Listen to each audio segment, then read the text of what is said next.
ክቡራትና ክቡራን ተመልካቾቻችን የሐሙስ ምሽት የፋና ዘጠና ጉዳዮች አሁንም በቀጥታ ስርጭት ወደ ያላችሁበት መሻገራቸውን እንደቀጠሉ ናቸው። የቢዝነስ እንዲሁም ልዩ መልእክቶችን ተከታትለን ተመልሰናል።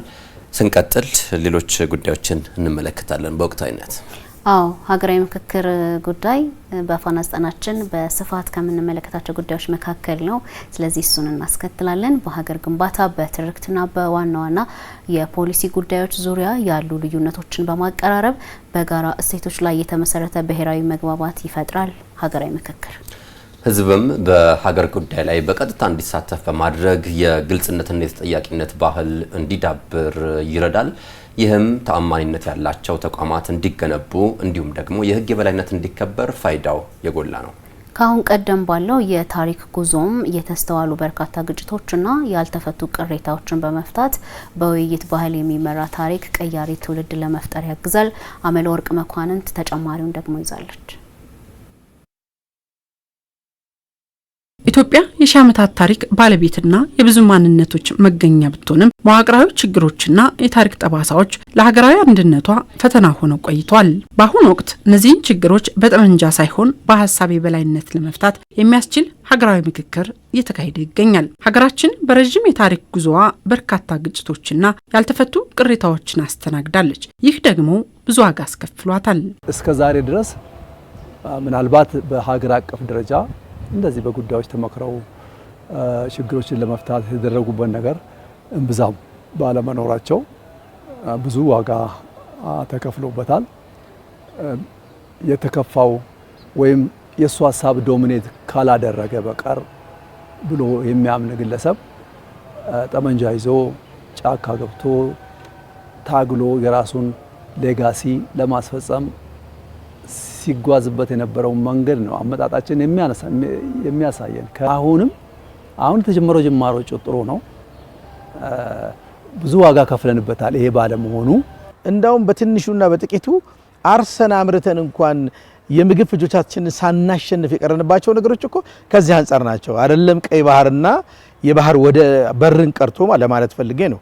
እንደሚታወቅ ኢትዮጵያና ቀይ ባህር በተፈጥሮ ሁለት አይደሉም፣ አንድ ናቸው። እግዚአብሔር በተፈጥሮ የሰጣት ሀገር ናት። ደግሞ ኢትዮጵያ የባህር በሯን አሳልፋ የሰጠችበትን ኮንዲሽን በደንብ እናውቃለን። ያ ሁሉ ሲሆን ግን ተቀምጠን አውድ ተፈጥሮ ሳንመካከር ሳንነጋገር ግለሰቦች ወስነው እንደራሳቸው ነገር የሰጡበትን ሂደትም ተመልክተን ትውልድና ሀገር እየከፈሉ ያሉትን ዋጋዎች እንመለከታለን። እና ከዚህ አንፃር እውነት ነው፣ ምንም ጥያቄ የለውም። ያላጣነው ምን ነገር አለ? ብዙ ነገር ያሳጣን አለመነጋገራችን አለመምከራችን ነው። ይሁን እንጂ ዛሬ ጥላቻን በይቅርታ ጥርጣሬን ደግሞ በታማኝነት ለመተካት አዲስ ምዕራፍ ተከፍቷል። ለዚህም ኢትዮጵያ እየመከረች ነው።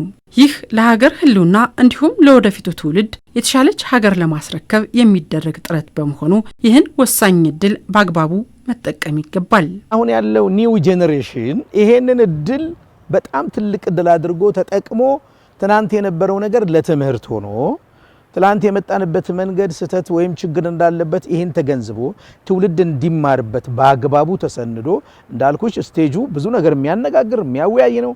እዚህ ላይ የመነጋገር አንደበት፣ የመነጋገር ብቃት፣ የመነጋገር ችሎታ ያለን ማህበረሰቦች፣ በእምነት የታነጽን የታደልን ህዝቦች በድብድብ ብቻ ለምንድን ነው የምንታወቀው ብሎ ይሄኛው ትውልድ ያን ታሪክ የሚቀይር ይሄን ታሪክ ኃላፊነት የሚወጣበት መሆን አለበት ብዬ ነው የማስበውና ትርፉም ታሪካዊ አዲስ ታሪካዊ ትርፍ ያለ ግጭት ያለ ስድድብ ያለ ድብድብ የምናስቀምጣት ሁሉም በዲሞክራሲያዊ በሆነ መልኩ የሚኖርባት ሀገር ትሆናለች ብዬ አስባለሁ እና ይሄ ታሪክ በዚህ መቀየር አለበት። ለቀጣይ ትውልድ ትልቅ ቫልዩ አለው ወይም ዋጋ አለው ብዬ ነው የማስበው፣ ለልጆቻችን ማለት ነው። ነገሮች በሰከነ መንገድ በጠረጴዛ ዙሪያ ተቀምጦ በምክክር የሚፈቱበት አግባብ ካለ ጦርነት አይኖርም። ጦርነት ከሌለ ትውልዱ ስራ ላይ ብቻ አተኩሮ ለሀገሪቱ እድገት፣ ለራሱ ብልጽግና፣ ለሀገር ብልጽግና ተባብሮ የሚሰራበት ሁኔታ ይፈጥራል።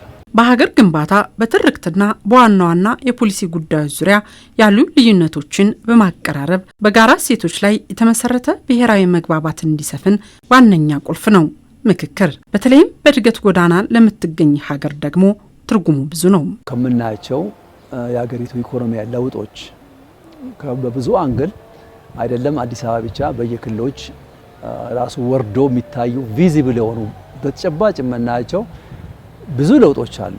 እነዚህ ለውጦች ያየናቸው ኢትዮጵያ ከሌላ ጊዜ በተለየ ሁኔታ የተፈተነችበት ዘመን ውስጥ ሆና ነው። ችግሮች በምክክር ተፈተው ሰላም ቢሰፍን ኖሮ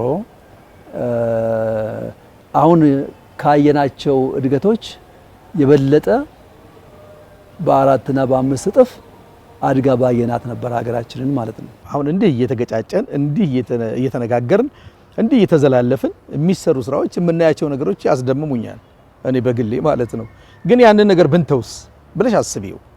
አየሽ ያንን የምንገጫጭበትን ማንግባባበትን ነገር ትተን አለመግባታችንን በተግባቦት ቀይረ ነው ግጭታችንን አቆምን በንግግር ፈተን ነገሮቻችን በሰላም ቅኝት አዚመው ወደ ዋናው መስመራችን ብንመጣ ዛሬ ከምናየው እጥፍ በእጥፍ ምን ያህል ኢትዮጵያ ወደ ከፍታ እንደምትሄድና ወደ ብልጽግና እንደምትሻገር ጥያቄ የለውም። ምክክር በተለያዩ የህብረተሰብ ክፍሎች መካከል ያለውን አለመግባባት በማስወገድ የእርስ በርስ ግንኙነትና ማህበራዊ ትስስር እንዲጠናከርም የሚያደርግ ነው።